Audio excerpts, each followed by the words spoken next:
Hello and welcome to another my NT marriage video. Going to film a few videos in one hit because I finally have the time and the quiet to film.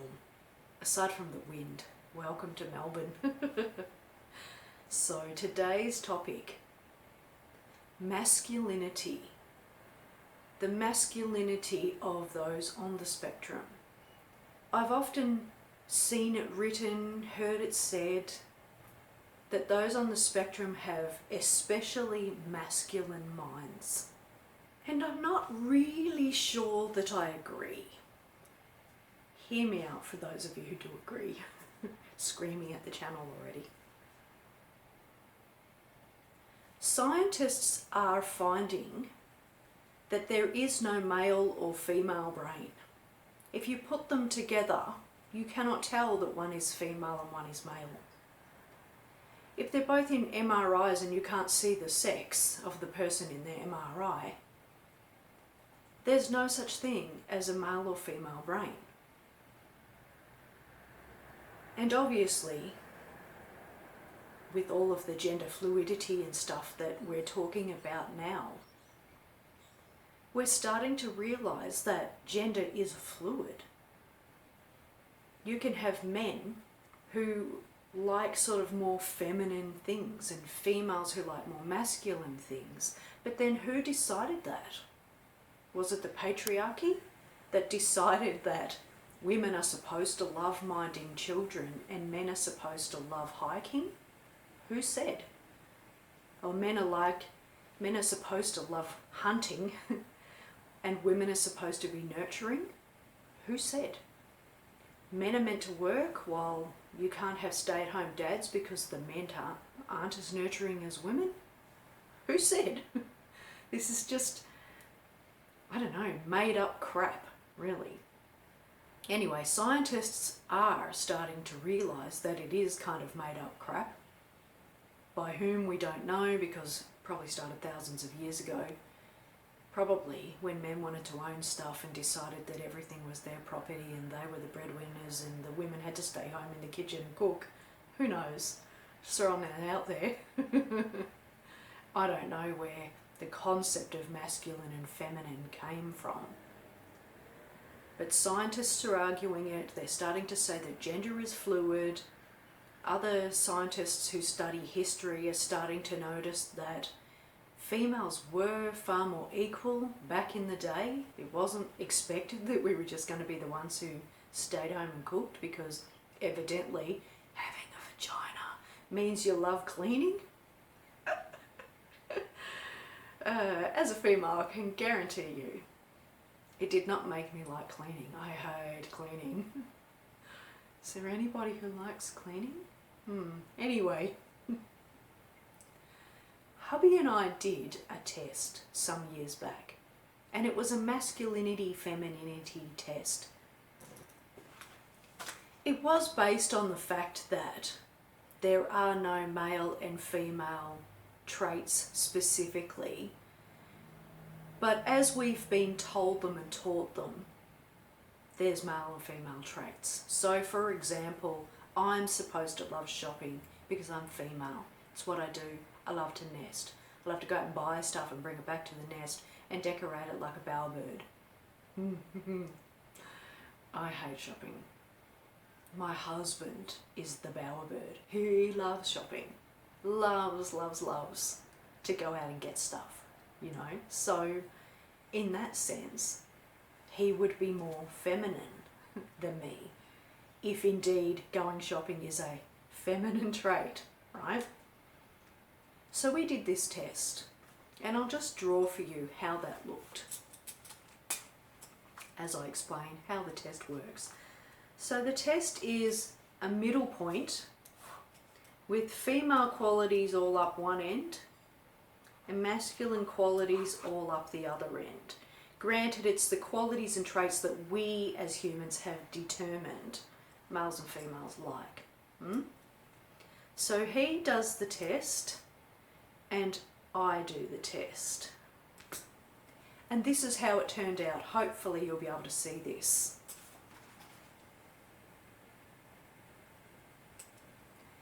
The masculinity was there, femininity was there. Hubby was high up on the feminine and I was sort of low-ish on the masculine.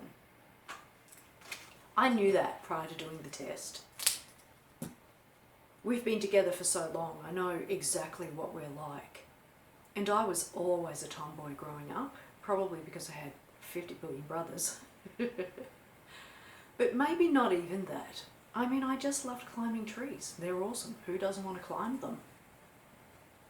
So I knew prior to doing this test that hubby is far more feminine than I am. He pimps and preens way more than I do. His closet is double my size. His drawer space is double my size. We even joke now that he never really noticed how lovely and hot and young I was when I was lovely and hot and young. Because he was too busy admiring himself. He's always in the mirror, you know, flexing. Oh yeah, look at that muscle, and oh, is my tummy flat, and have I got a six-pack, you know. He's always doing that. Doing his hair, the moisturiser. He's a real sort of metrosexual male. Dresses really well. And so I knew, looking at him, that he had what is deemed as feminine qualities because society has deemed them as such. And so I knew prior to doing this test that he would fare quite well up in the feminine section. And he did. Now he's on the spectrum. He's supposed to be more masculine, according to the theory, right? That people on the spectrum have a more masculine brain. And here's my husband, who's not like that at all. And then what of ASD women? Does that mean that they're real boyish, mannish, tomboyish? That they don't have any feminine attributes? I cannot fathom that. Of the very few females that I know who are on the spectrum, they're quite feminine. Very sort of into fashion and makeup and hair and looking good and stuff. So that's just the ones I know. So I'm not sure. I don't know where this stems from. I can imagine there are some ASD men out there who have what we deem as a typically male brain, or typically masculine attributes as we call them. But again, gender is fluid.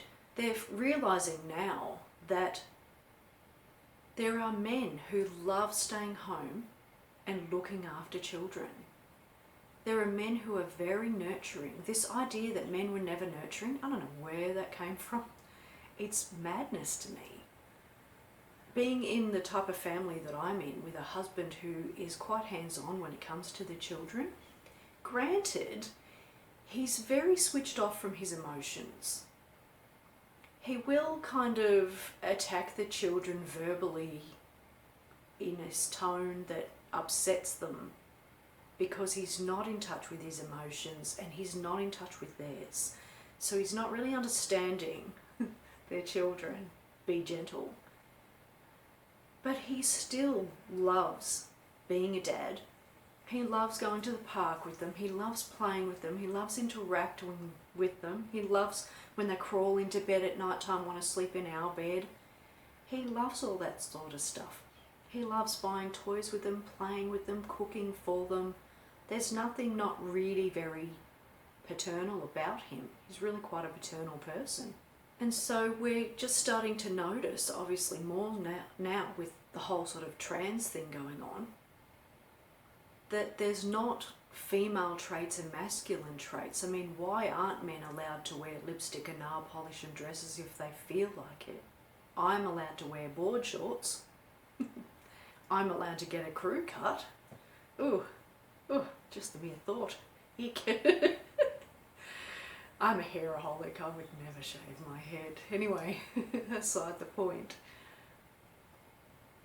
Gender is fluid, so how can an Aspie person be more masculine than the average man? I'm not really sure that I believe that. I think that maybe some men are really, really masculine and some females are really, really feminine. But I think that there's this massive blend of everything in between. I mean, just my boys, for example, they both have really long hair. And somebody said to one of them, "Are you gender bendering?" And they're not. They just like long hair. And who's to say that men are supposed to have short hair and women are supposed to have long hair? Again, we're breaking these norms every day because we've started to sort of really appreciate how gender is fluid. Anyway, drop a comment below.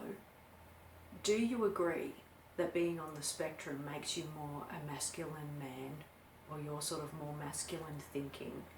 I feel like that's probably more what they're leaning to. Drop a comment below. Love to hear your thoughts, and thank you for taking the time to watch this video. I really do appreciate it.